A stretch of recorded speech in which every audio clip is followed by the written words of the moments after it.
Hi guys, how we doing? I'm Liz Wheeler. Welcome to the Liz Wheeler Show. Thank you all for subscribing. I know I've been asking you a lot recently to subscribe to the show, and you've been doing it. I really appreciate that. There was actually a comment on one of the reviews on Apple Podcasts that I wanted to share with you. Where did I put my phone?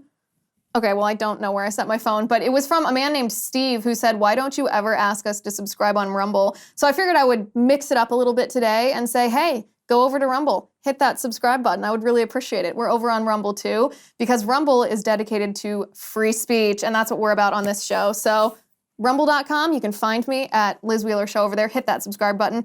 Really appreciate it, and thank you, Steve, for the idea. Okay, what are we going to talk about today on the show? We're going to talk about the Russian war in Ukraine and how to end this war. The time has come, my friends, to end this war.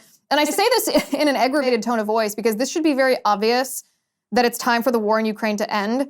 And it should be very obvious how to end this war. The part that's less obvious is why our politicians are dragging out this war. And that specifically is what I want to talk about today. Ukrainian President Zelensky has taken two actions in the past week that demonstrate to us that he is a massive fraud. I've been warning about Zelensky for a long time, just to be skeptical of this guy. He's not what he presents himself to be, but the actions that he's taken this past week have changed my view from being skeptical of this guy, thinking that he's a little bit of a con artist, to thinking that he is a massive fraud. And not just a massive fraud, he is a dangerous one. I also want to talk a little bit about why American politicians who are sending our money to Ukraine, billions and billions and billions of dollars to Ukraine, why they actually don't want victory in Ukraine. They don't want the Ukrainian people to defeat Vladimir Putin's forces, his Russian forces. Our politicians in our country want forever war. I'm talking Afghanistan-style, decades and decades of profit for the defense contracting industry. So ultimately what this comes down to is it's very obvious that we need to end this war. It is obvious how to do this. So how do we do this? How do we draw this war to a close? Let's get into it.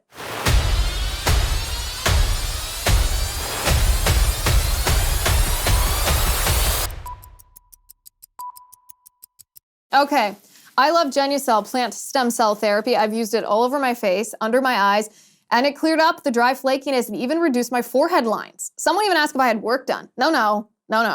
Just Genucell. Thank you. That is a testimonial from Samantha from Arcadia, California, raving about her transformative results. Genucell has sold over 1 million products to women and men across this great country of ours who love the results. Fine lines, forehead wrinkles, dark spots, sagging jawline, and even those annoying bags and puffiness gone without the risky procedures. And with Genucell's immediate effects, you get guaranteed results in as little as 12 hours, or you get your money back. Now you can see the difference for yourself with 65% off their most popular packages at Genucell.com/Liz. Every most popular package includes a free month supply of the original Genucell under eye bags and puffiness treatment. Just visit my URL. It's Genucell.com/Liz and enter Liz at checkout for an extra special discount. If you order today, you will get their Summer Essential, the Dark Spot Corrector, absolutely free. Go to Genucell.com/Liz. That's GENUCEL.com/Liz. Genucell.com/Liz. So this morning I opened Twitter, as one does, to begin the day, and I see a photograph of Randi Weingarten. Randi Weingarten is the president of the American Federation of Teachers, one of the largest teachers unions in our country. Randi Weingarten is probably the biggest proponent of masking your 2- and 3-year-old to send them to school out of everyone in our entire country. She's the one who was the biggest proponent of that. Randi Weingarten announced on Twitter that she was heading to Ukraine. And I thought to myself, okay, lady, why? You run a teachers union. You're supposed to be an expert in the education of children, and you're going to visit the Ukrainian border. This is what she tweeted. She sent photographs of herself as if she's some kind of war correspondent. She goes crossing into Ukraine. The previous tweet she had sent was talking about how she had heard bad reports of Russians doing bad things and she wanted to go see for herself. And I'm like, okay, are you like a war tourist? What are you doing? The connection between the president of a teachers union in the United States and the Russia-Ukraine war is a little mind-boggling to me. But it also is a little ironic because she was one of the ones who told parents that the unmasked faces of our children were not safe in school, or even your child going to school if other people didn't have masks on wasn't safe enough for your kid in school, but a war, going and just being a tourist in a war in Ukraine, that's safe enough for her. The lesson there is, I don't care what Randi Weingarten does. She can make her own decisions. If she thinks it's safe to go there, I literally don't care. There's no other way to say that.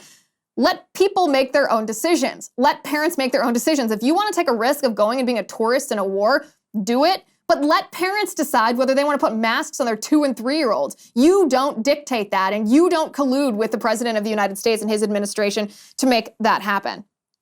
But one of the things, if I may, and if you will indulge me in my thought process here, I just could not get away from the question, why does Randi Weingarten care about the war in Ukraine to the point that she would make a trip that's a pretty obviously a trip to create propaganda? She wants you to know that she's visiting the war in Ukraine. Why does she care? Like, is she just going where the TV cameras are? Is this all literally just a photo op to keep herself in the news? Because yeah, she did garner a lot of headlines. I mean, I guess I'm giving her news coverage right now. But I don't think that's the reason. I don't think that she's just a publicity hound. It's the globalist agenda, we know, requires countries to fund these forever wars. Wars where the goal is not clear and decisive and quick victory. The globalists want this, not only because it weakens individual nations, but because it costs a lot of money. And particularly, it costs the United States a lot of money. So as long as we have this protracted war between Russia and Ukraine, I mean, what, we all thought it would last a week at the beginning? How many months into it are we now? As long as we have this forever war in Ukraine, the United States is going to keep spending money. They're going to keep sending billions and billions and billions of dollars over to Zelensky. And this is modern monetary theory, right? You guys remember we talked about this a couple months ago because we talked about how the Biden administration, with all of their COVID quote-unquote relief packages or recovery packages or whatever they were calling them, how Biden had embraced a woman in his administration named Stephanie Kelton. Stephanie Kelton is one of the biggest proponents of modern monetary theory, which essentially the theory itself is just if you as a government are the issuer of a currency, as the United States is, we issue the dollar. If you are a currency issuer, then when you need money to spend, you don't have to rely on Congress to appropriate that money or Congress to levy taxes on the American people to fund your projects. Just print the money you need and spend that money that you've printed. The modern monetary theory says debts don't matter, deficits don't matter. Essentially, the deficit is just a historical record of the spending. Now, this is obviously totally bananas, but the way that it ties in here is if the government is simply printing money they need versus Congress levying taxes on us to raise the money for Congress to appropriate for the executive branch to spend, then why do we pay taxes? Like, why is part of my paycheck going to the Biden administration every week if they don't really need the tax money because they're printing the money that they're actually spending? And this is where the social engineering of modern monetary theory comes into play here. So the government under modern monetary theory will continue to spend or will continue to tax us. But the reason they do that is, first of all, they want to force us to continue to use government-issued currency. Otherwise, because they're printing so much and spending it, it devalues, and we would sort of naturally gravitate toward some other alternative currency, whether it's gold or silver or cryptocurrency or whatever, maybe currency of another nation. It forces us to continue to use U.S. government-issued currency because we have to then pay taxes in American currency. But more importantly, to the social engineering agenda of the left, levying taxes on us under modern monetary theory is essentially redistribution of wealth. It's a mechanism of control. Whether it's sin taxes, whether it's penalty, whether it's incentivizing. Taxes are then levied not for the money, but in order to coerce and control the American people. And that is something that Randi Weingarten is in huge favor of. I mean, think of her entire tenure as president of the American Federation of Teachers. Her entire platform, all of her activism, has centered on one thing: denying you, as a parent, the right to make your own decisions, controlling you and your children, and therefore your entire family, because she knows you have to send your children to school, and she knows that you're going to be forced to adhere to what she advocates for. This is a woman who is okay with transing children.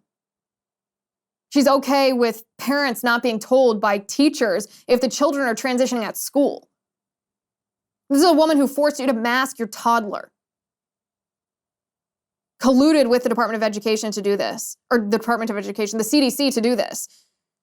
Of course she wants to support an effort, a forever war that requires the United States to hemorrhage all this money, because if we keep spending, then we're going to essentially be a modern monetary theory economy, and taxes are just another way to control you.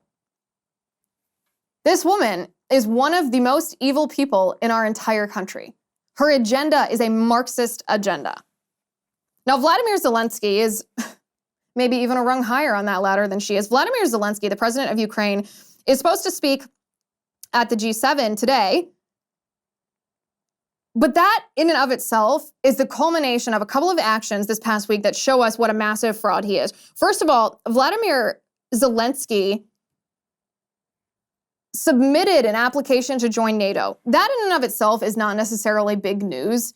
He submitted an expedited application to join NATO, meaning he wants to be a member of NATO now, so that NATO countries are required to fight the Russians on his behalf. And Matt, do we have this video of him signing this expedited application? This video is like a really strange, weird video.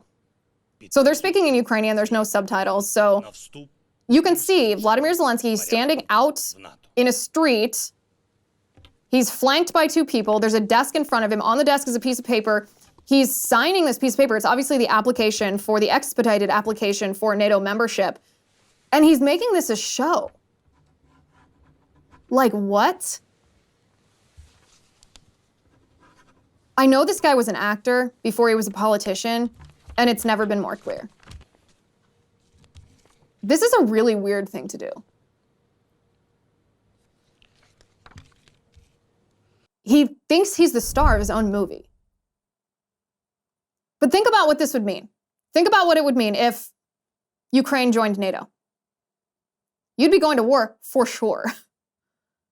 You'd be conscripted, and you'd have to go fight the Russians over a border dispute in Ukraine. It blows my mind that the United States Congress, which is sending so much money to Ukraine, looks at this and doesn't see it for what it is. Doesn't see that this is not the patriotism of a man who loves his country. No, this is a guy who also wants a forever war in his country. He wants to be funded by the United States. He wants to snap his fingers and demand billions of dollars, and he wants the American Congress to send it to him. This is a corrupt dude. Remember, going back several months, we saw indications that this was the case. We saw indications that Zelensky was willing to not only draw the United States into a direct war with Russia, because I would argue right now we're kind of just fighting a proxy war with Russia. If I'm Vladimir Putin in Russia, I feel like I'm fighting the United States because the United States is funding Ukraine's war efforts.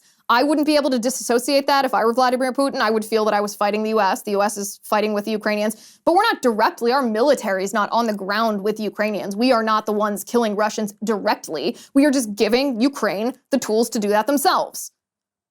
But Zelensky, that was never good enough for Zelensky. Zelensky wanted us to be right next to him, and he proved that. We're going to talk about that in just a second, but first I want to talk about American Hartford Gold. Thank goodness for American Hartford Gold. If you're like me, you are growing more and more concerned about our future. Inflation is at its highest level in 40 years, interest rates are skyrocketing, and there's no end in sight. Market experts like Jamie Dimon, who's the CEO of JP Morgan, not only predicted the recession that we are in currently, but used terms like economic hurricane and unprecedented to describe what's happening. If you want to protect your future, I suggest that you do what I did. Call the only precious metal dealers that I trust, American Hartford Gold. They can show you how to protect your savings and retirement accounts by diversifying your portfolio with physical gold and silver. All it takes to get started is a short phone call, and they will have physical gold and silver delivered right to your door or inside your IRA or 401k. And they make it easy, of course. They are the highest rated firm in the country with an A+ rating from the Better Business Bureau and thousands of satisfied clients. If you call them right now, they will give you up to $1,500 of free silver on your first order. Don't wait. Call them right now. Call 866-781-7499. That's 866-781-7499. Or if you prefer text messaging, you can text the word Liz to 65532. Again, the phone number is 866-781-7499. Or text Liz to 65532. So months ago, Zelensky tried to get the Americans or even the United Nations to enforce, or NATO, to enforce a no-fly zone over Ukraine. And to me, this made everything clear. This brought everything into clarity for me. When he called for a no-fly zone, I thought, okay, well, what does that look like? If there's a no-fly zone and NATO troops or US troops or UN troops, it actually doesn't matter who.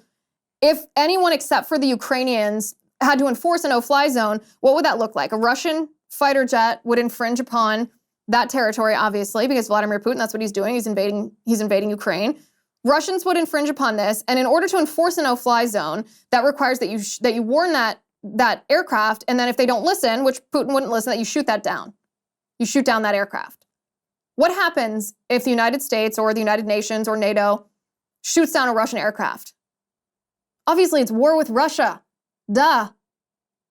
This is not rocket science. Yet Zelensky asked the United States Congress to enforce a no-fly zone.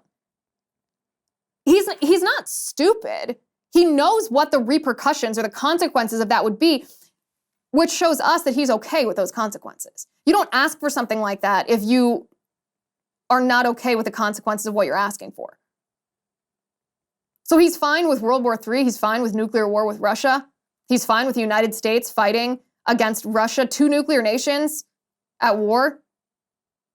All along, he has wanted the United States to fight his proxy war. And domestically, this isn't just what Zelensky has requested from the United Nations or what he's done with his expedited application to NATO. In his own country, Zelensky has banned opposition parties. So political parties that are not his political party, he banned. It would be like if Biden banned the Republican Party. Zelensky, also his primary political opponent, he threw the guy in prison. Now, maybe there is some comparison there to the United States. Maybe that's what Biden's about to do with Trump, but I'm not being pithy about Ukraine. This is what Zelensky did, and he didn't use the legal system. He also banned any protests against the war, and he banned television news stations, the media, from being critical of him and his government and the way that he's running this war. That's just like a glimpse of what this guy is doing, a glimpse of what this guy is like. This guy is very problematic. So then we have Zelensky actually call on NATO forces to launch preemptive strikes on Russia's nuclear arsenal. Що повинно робити НАТО? What should NATO do, Zelensky says? Eliminate the possibility of Russia using nuclear weapons. But what is important, I once again appeal to the international community, as I did before February 24th, we need preemptive strikes so that they'll know what will happen to them if they use nukes, and not the other way around. Don't wait for Russia's nuclear strikes and then say, oh, since you did this, take that from us. Reconsider the way you apply pressure. This is what NATO should do. Reconsider the order in which it applies pressure on Russia. He's asking NATO to start a nuclear war with Russia. He's asking NATO to make the first nuclear strike. He's asking NATO to ensure that the war in Ukraine doesn't reach a settlement, doesn't reach a conclusion, doesn't stop, doesn't end, except in World War III. This guy is a maniac.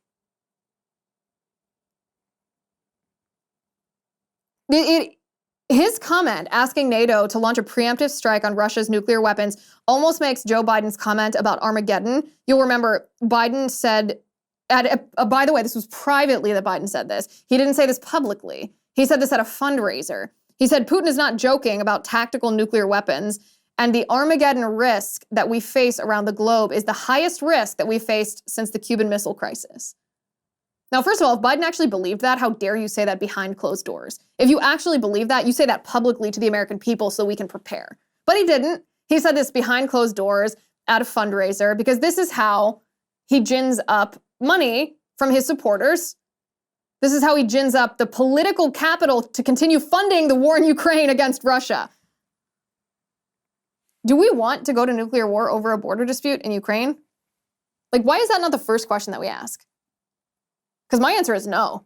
I don't want to go to nuclear war with Russia over a border dispute in Ukraine. I'm sorry that Ukraine's territorial sovereignty has been infringed upon, but do I want to send my fellow Americans to war over this?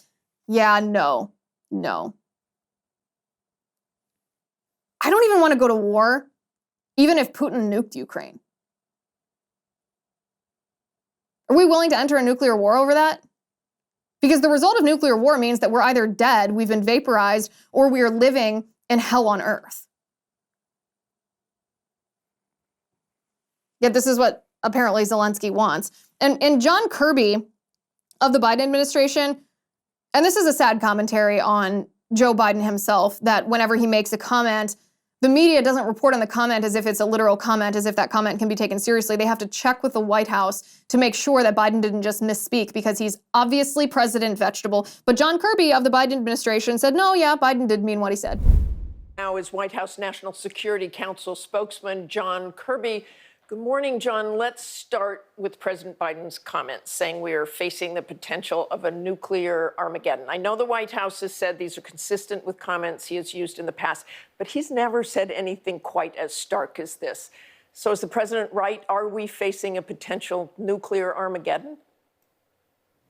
The president was reflecting the very high stakes that are in play right now, Martha, when you have modern nuclear power and the leader of that modern nuclear power willing to use irresponsible rhetoric the way that Mr. Putin has several times in just the last week or two, as well as the high tensions in Ukraine over just the course of the last few days. So the president, I think, was accurately reflecting the fact that the stakes are very high right now. Oh, okay, so this wasn't a gaffe. This wasn't President Vegetable being senile. This was real. Biden really thinks that we could face nuclear Armageddon. He really thinks that we could be drawn into a nuclear war with Vladimir Putin. He really thinks the United States might soon be at war with Russia, the kind of war that leads to Armageddon. Listen, this is where the grown-ups need to come into the room. This situation that we're facing right now, we never should have been in this situation in the first place. The reason that we are in the situation where it seems like there's a lose-lose. Either we continue to allow this to escalate and it might lead to Armageddon, or Ukraine loses some of their sovereignty and some of their territory, some of their autonomy. The reason we're in this lose-lose is because of the Democrats. Joe Biden specifically created this lose-lose. It didn't arbitrarily happen. We weren't outmaneuvered by Vladimir Putin. We were outmaneuvered by Joe Biden. When Joe Biden and the Democrats as a whole have spent the last 2 decades refusing to drill for oil in the United States, when they have fallen prey to the green energy activists, the so-called green energy lobby, which in large part was funded by the Russians because they wanted to reduce our energy independence, which it did. We've reduced our dependence on domestic energy, which made us dependent on foreign oil, which means we've lost a lot of our power on the international stage, especially in these negotiations. It also rendered Europe, particularly Germany, impotent in any of their threats against Russia because they couldn't speak out or condemn Vladimir Putin because Vladimir Putin would just cut off their oil supply. Democrats allowed us, they guided us, they shepherded us into this lose-lose. We would not be in this situation if it weren't for Democrats like Joe Biden. Putin should never have felt empowered to invade Ukraine in the first place. So the first thing that we have to do is we have to understand why all the options on the table right now, that anything that's going to happen in Ukraine, why all the options suck. It's because of what the Democrats did. It's because of the policies the Democrats have embraced. Because of the ultimate agenda of the Democrats, they are willing to allow this to happen, not just to Ukraine, they're willing to allow this to happen to the world. They're willing to allow the possibility of nuclear Armageddon. And listen, let me just say this. I understand the strategy of containment. I get it. I do. This is where I've changed my view has evolved, I should say, on what's happening between Ukraine and Russia. Putin is a socialist imperialist. He wants to spread his authoritarianism around the world, particularly in the former Soviet bloc. I don't want that to happen. You don't want that to happen. I understand the inclination. I feel the inclination as well to help countries defend their sovereignty against socialist imperialists like Vladimir Putin. I get that. Of course, we want to help people. I feel that way. But we in the United States have to be realists. We are not in a position to do this successfully because of the political position that we have allowed ourselves to be put in by the Democrats here in the United States. There actually is a way to stop Putin, or there was a way to stop Putin. There was a move that could have been made by the Biden administration that would have prevented Putin from ever invading Ukraine. The best way to stop Putin's socialist imperialism is exactly what Trump did. Trumpism, by the way, is just another iteration of Reaganism, just for a different time and a different era, and that is deterrence. What did Trump do when he was president? He successfully prevented the invasion of Ukraine. Putin didn't invade Ukraine when Trump was president. He waited until Biden was president. That was not a coincidence. Sometimes the best thing that a country can do that is both advantageous to Ukraine and Europe in general, but also politically advantageous to us here domestically at home and our interests is simply deter. Now, I know deterrence doesn't necessarily solve a problem, but look at what happens when you don't deter. Look at what happens when policies like the Biden administration's energy policies empower an authoritarian dictator like Vladimir Putin to do what he did. And then, of course, we have what's happening here in the United States, right? We are not impervious to the impacts of Biden's so-called green energy initiatives either, right? We have inflation, we have high gas prices, we have energy bills that are skyrocketing, we have our economic problems that we're having after the COVID lockdowns imposed on us by our government. And yet, all of our money, billions and billions and billions, hundreds of billions of dollars, aren't going to us. It's going to Ukraine. Our politicians are sending this money to Ukraine. This is why it is our business, you and I right now, the American people, to put an end to this war. And there is a way to put an end to this war. It's, again, not rocket science. It's not rocket science. A negotiated settlement is what I'm talking about. And this is what should have happened. This should have happened from the beginning. And it almost did happen, actually. Zelensky and the Russian negotiators were this close to reaching a negotiated settlement back in April. Now, you might not have known about this, but Fiona Hill, a name you might recognize from the impeachment hoax trial, wrote a piece in Foreign Affairs magazine where she admitted that Zelensky and Putin were this close to a settlement. She said, according to multiple former senior U.S. officials we spoke with, in April 2022, Russian and Ukrainian negotiators appeared to have tentatively agreed on the outlines of a negotiated interim settlement. Russia would withdraw to its position on February 23rd, when it controlled part of the Donbass region and all of Crimea, and in exchange, Ukraine would promise not to seek NATO membership and instead receive security guarantees from a number of countries. Now, if you're thinking like me, you might be thinking, well, what the heck ruined this? Why didn't this happen? The reason for this is in April of 2022, the British Prime Minister Boris Johnson went to Ukraine. You might remember the photographs of Boris Johnson walking around with Zelensky. It was, again, propaganda and a photo op, basically. Boris Johnson visited Zelensky, and suddenly after Boris Johnson left, Zelensky pulled out of these negotiations and refused to negotiate anymore. Now, is this a coincidence? Because Boris Johnson is one of the most powerful lobbyists for defense contractors around our globe that exists. Is it a coincidence that his wife, Boris Johnson's wife, Carrie Simmons, has been one of the biggest proponents of so-called green energy policies, climate changey stuff, through Boris Johnson's government in the United Kingdom? Is this a coincidence or is this not a coincidence? I would argue that there is not even the slightest chance that this is a coincidence because of what the globalist agenda is. The globalist agenda needs these forever wars. They don't want an end to this war. They don't want Ukrainian victory. They want, whether it's money from the UK or money from the US, they want hundreds of billions of dollars to be spent in Ukraine on an ongoing basis. But here's the thing. This should not be up to Zelensky. I know he's the president of the country. It should not be up to Zelensky whether or not he negotiates an end to this war. We're giving him the money. We should control his decisions. It's like when parents send their kids off to college and their kids are like, "Mom, you have no right to see my grades," or "Dad, you have no right to know what I'm doing on the weekend." Oh yeah, they do. They're spending their money. They're funding your college experience. You're darn right they have a right to know what's going on. They still control you if they're paying for what you're doing. The same principle applies here. We are paying for Zelensky to fight this war. You're darn right we have a right to force him to negotiate a settlement. Because it's not only in their best interest, it's in our best interest. And our interests matter when it's our money funding the war.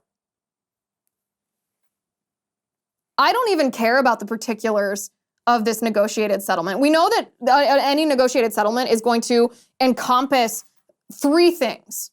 It's going to require some sort of neutrality from Ukraine, which is fine. That's essentially what they should have done in the beginning, is be this buffer state between Russia and the rest of Europe. It's going to require a prohibition on NATO membership, which is also fine. This is either fine, like kick the can down the road 10, 20 years, or I think we can all see why it wouldn't be a good idea for Ukraine to be in NATO anyway. And it's going to require some infringement or some concession from Ukraine on some of their territory, whether this is Crimea, whether it's the Donbass region, whether it's both, whether it's part of both. I don't know, and I don't care. We know that those are the three things that are going to be required in a negotiated settlement. The question is whether this is going to happen now or whether it's going to happen years from now after who knows how many people have been killed over there and who knows how many hundreds of billions or trillions of our taxpayer dollars are being spent to fund this war.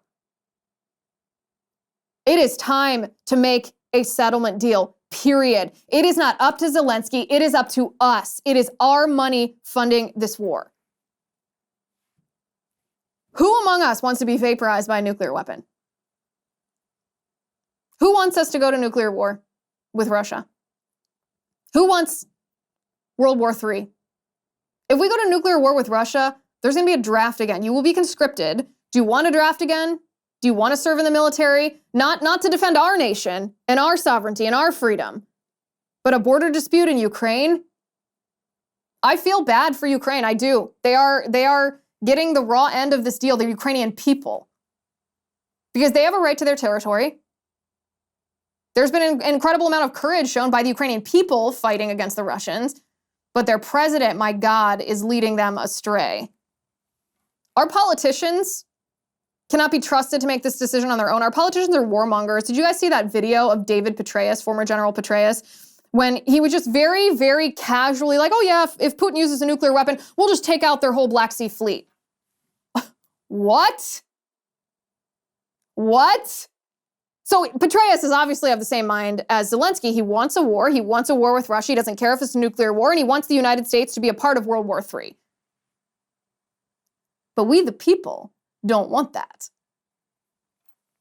They don't want victory. They want a forever war. Who profits off of forever wars? The same politicians who are spending your money.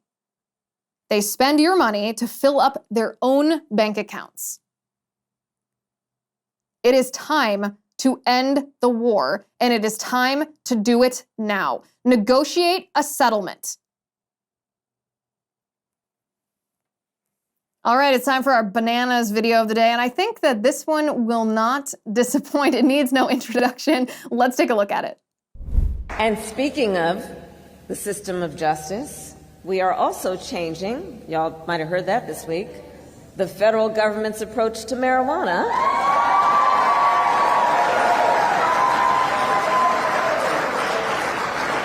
Because the bottom line there is nobody should have to go to jail for smoking weed.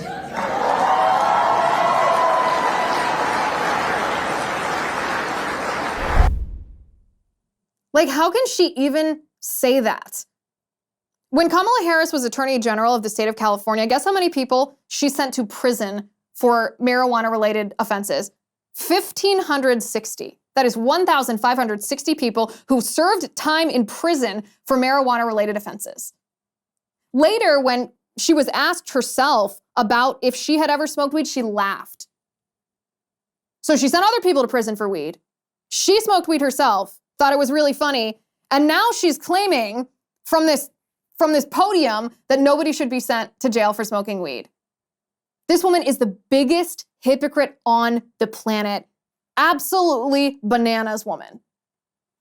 And that is your bananas video of the day. Over on Locals, we are going to unpack two very interesting but very heartbreaking and very outrageous studies about, there's one study, I should say, coming out of Florida. The Florida Surgeon General did a study about the danger of the mRNA vaccine on young men specifically. And then we're going to talk about a congressman whose daughter suddenly died in her sleep of a cardiac-related issue. She had no pre-existing conditions, but she was, you guessed it, fully vaccinated. So join us, LizWheelerShow.com/locals, LizWheelerShow.com/locals.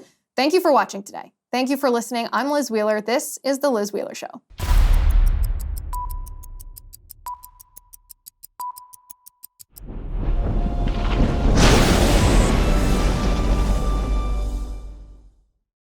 If you haven't already, give this video a thumbs up, hit the subscribe button below, and ring the bell to make sure you never miss a video.